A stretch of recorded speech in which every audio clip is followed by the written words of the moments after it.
TiPS, Today in Public Safety, your go-to podcast for today's breaking stories and public safety news. Here's your host, Fletch, with today's TiPS. This is TiPS, episode 260826, SWATTING, always treated as real, verify in parallel, never in place of response. Hey everyone, it's Fletch. Welcome to Wednesday in this edition of TiPS, Today in Public Safety.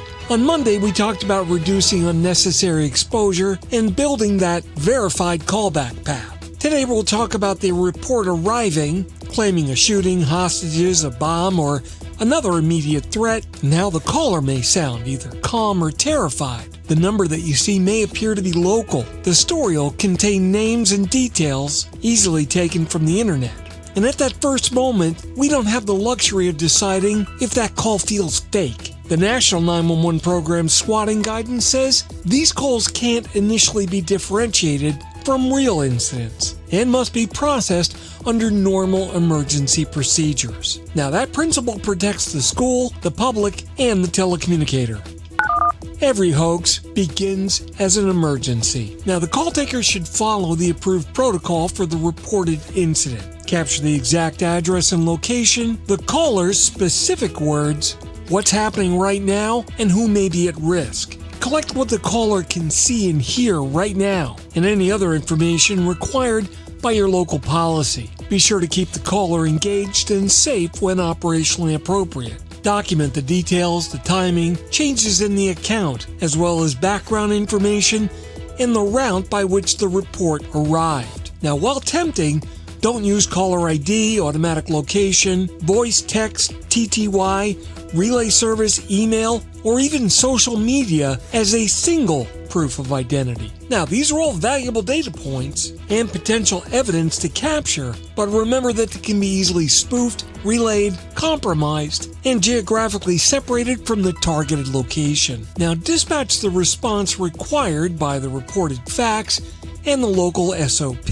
And it's appropriate to share a swatting indicator with supervisors and responders as potential context, but don't let that fact become a downgrade by itself. Responders need the reported threat, known inconsistencies, verified observations, and a clear statement of what remains unknown. When multiple similar reports arrive for different locations, be sure to open that regional coordination lane early. Notify supervisory, investigative, intelligence, or your fusion center partners as your local plans require. And remember, a coordinated campaign can cross school, PSAP agency, state, and provider boundaries at the same time. But each site still receives the response as facts require.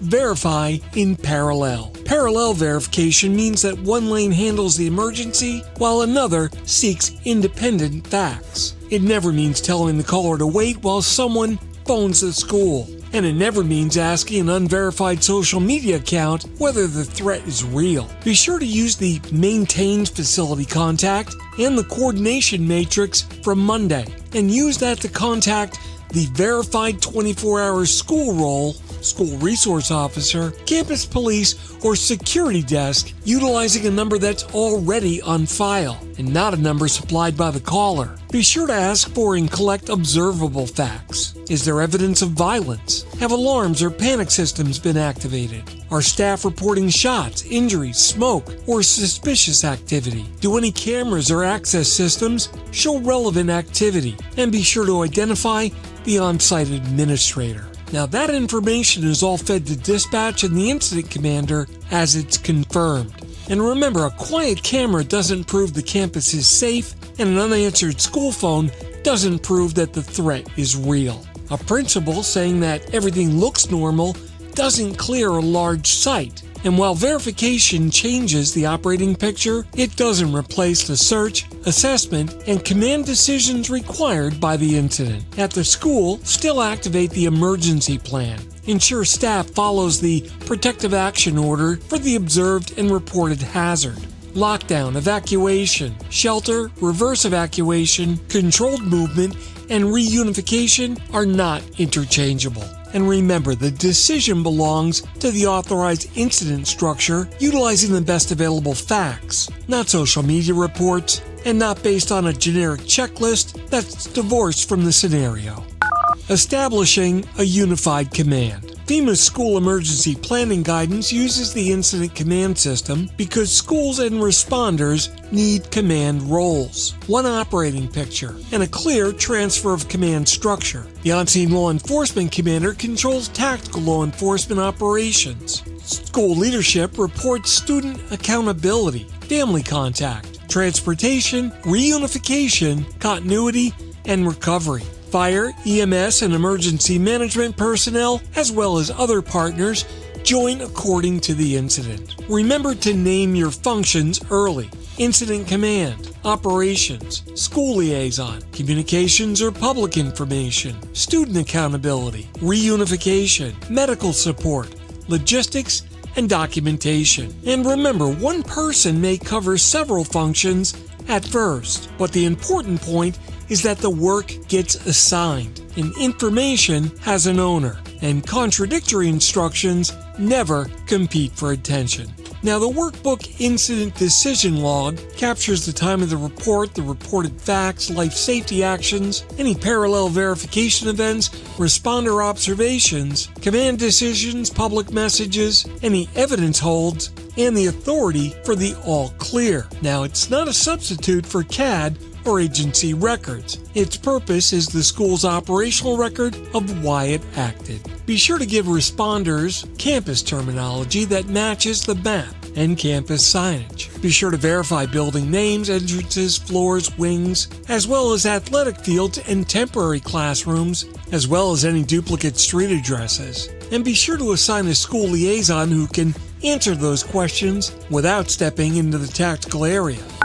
Protect the scene and the signal. SWATTIng typically aims at confusion. Communications discipline is a protective tool. Be sure to establish a single source of public information and immediately publish a short holding statement. The school is responding with law enforcement, protective actions are in effect, and families should avoid the scene. Any updates will come through named official channels. Never announce that the incident is a hoax before the incident command has established that conclusion. Be sure to correct false information without repeating dramatic claims in unnecessary detail, and never repost the original threat. Preserve that original content, the link, the account name, date, time, and any message data for investigators. Make sure students, families, and staff all know where to send any new evidence and which channel carries official instructions. Use a PACE communications plan: primary, alternate, contingency, and emergency. Each level should use a meaningful different path.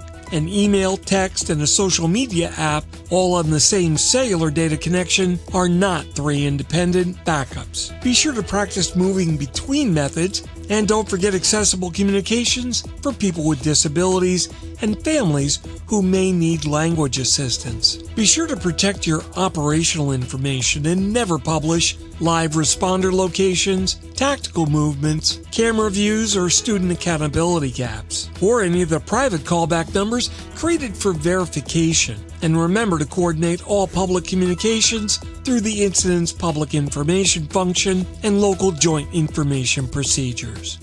Wednesday's homework assignment. In the workbook, complete the coordination matrix for one representative campus. Then use the incident decision log to walk through the first 20 minutes of a SWATTIng report. Identify who dispatches, who independently calls the school, who activates the EOP, who commands on scene, and who accounts for students, who issues the first public message, and who begins the evidence preservation. Test the PACE ladder and record every shared dependency. And remember, if the alternate method fails with the same network as the primary, it's not an alternate network. And if the verified school number is not answered after hours, then it's not a verified path. The operating rule is actually simple. Treat the report as real, verify it in parallel, and let the facts move the response. Remember to join us on Friday this week as we exercise the plan, preserve the trail, and close the loop. This is Fletch, and you've been listening to TiPS Today in Public Safety. We'll catch you Friday. Take care. Hey, it's Fletch. Thanks so much for joining me today. I really hope you learned something new. Please remember to like and subscribe so you'll be notified of all of our new episodes. TiPS publishes 3 times each week on Monday, Wednesday, and Friday mornings at 8 a.m. Eastern. You can also listen to or read my blogs and other long-form content at fletch.tv, and my professional website with all my contact information is at fletch911.com. Once again, thanks so much for spending some time with me, and if you're in public safety, as always, thanks for what you do every single day.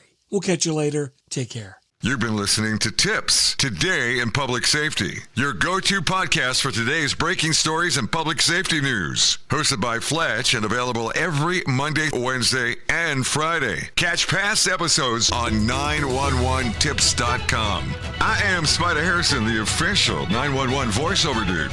No small animals were harmed in the making of this podcast. However, it may contain peanuts or peanuts may have been used in its production. This content is void where prohibited or expressly forbidden by law. And by the way, I said peanuts.